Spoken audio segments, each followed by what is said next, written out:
Hello' friends, মই হলো কবিৰ আৰু আপোনালোকে চাই আছে বয়েজ কবিৰ। বন্ধুসকল, আজি আমি কথা পাতিম যদি আপোনাৰ নিজৰ নামত মাটি আছেনে নাই, অৰিজিনেল মাটি কিমান আছে, সেইটো আপুনি কেনেকৈ নিজৰ নামত নিজে মোবাইলত চেক কৰিব, সেই বিষয়ে আজি আলোচনা কৰিম। তেনেহ'লে বলক ভিডিঅ'টো আৰম্ভ কৰোঁ। বন্ধুসকল, এই কামটো কৰিবলৈ হ'লে আপুনি আপোনাৰ নিজৰ ফোনৰ পৰা এটা ইণ্টাৰনেট ব্ৰাউজাৰ অ'পেন কৰিব। মই ক্ৰম ব্ৰাউজাৰটো অ'পেন কৰিছোঁ। ব্ৰাউজাৰটো অ'পেন কৰাৰ পিছত আপোনাক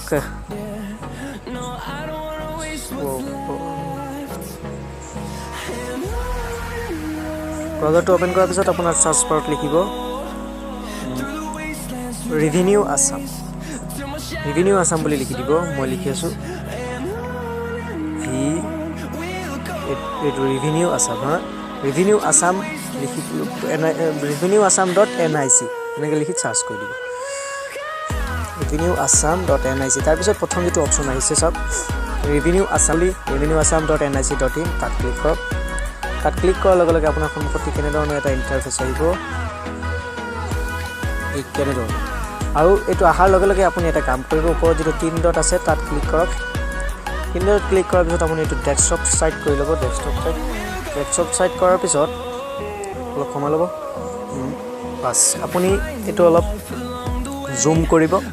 জুম কৰি পেলাই বাওঁ হাতৰ চুকত যিটো আছে জমাবন্দী বুলি, তাত ক্লিক কৰক।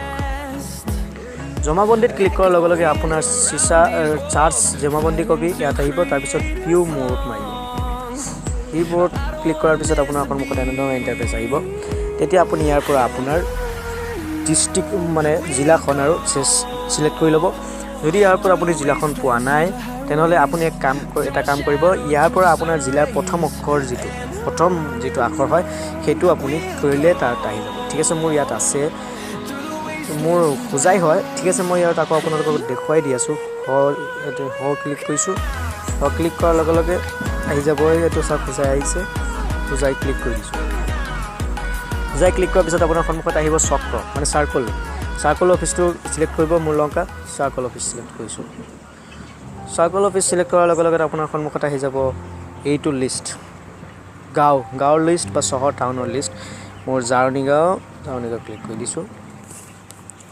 ক্লিক কৰাৰ লগে লগে আপোনাৰ সন্মুখত কেনেধৰণৰ এটা ইণ্টাৰফেচ আহিব। আপুনি ইয়াত আপোনাৰ লিখা আছে চাওক,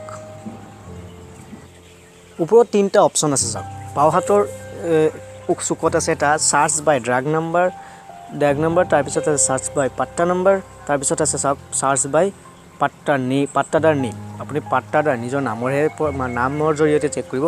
সেইকাৰণে আপুনি ইয়াত নাম চাৰ্চ বাই পাট্টাদাৰ নেমত ক্লিক কৰিব। ক্লিক কৰাৰ লগে লগে লোডিং হ'ব অলপ। হয়, লোডিং হৈ গৈছে। এতিয়া আপুনি এক কাম কৰিব, এটা এইটো কেপচাৰ যিটো আছে ইয়াত 9QT35 আপোনাৰ তাত বেলেগ আহিব বা বেলেগেই আহিব। আপুনি ইয়াত ইণ্টাৰ কৰি ল'ব। ইয়াত পইণ্টাৰ কৰি দিছোঁ, যেনেকৈ আছে তেনেকৈ T35। তাৰপিছত আপোনাৰ ইয়াত ইণ্টাৰ পাট্টাদাৰ নেম যিটো আছে তাত ক্লিক কৰক। ক্লিক কৰাৰ লগে লগে আপোনাৰ এই মোবাইলৰ যিটো কীবোৰ্ড থাকিব, এইটো ক্লিক কৰাৰ পিছত এবাৰ বেক বটনত ক্লিক কৰি দিব।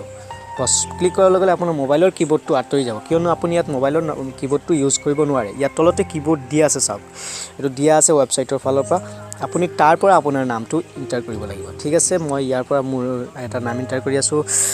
কি কৰিম, ঠিক আছে, কৰি আছোঁ মই জনামতে। ইয়াত লিখি আছোঁ মই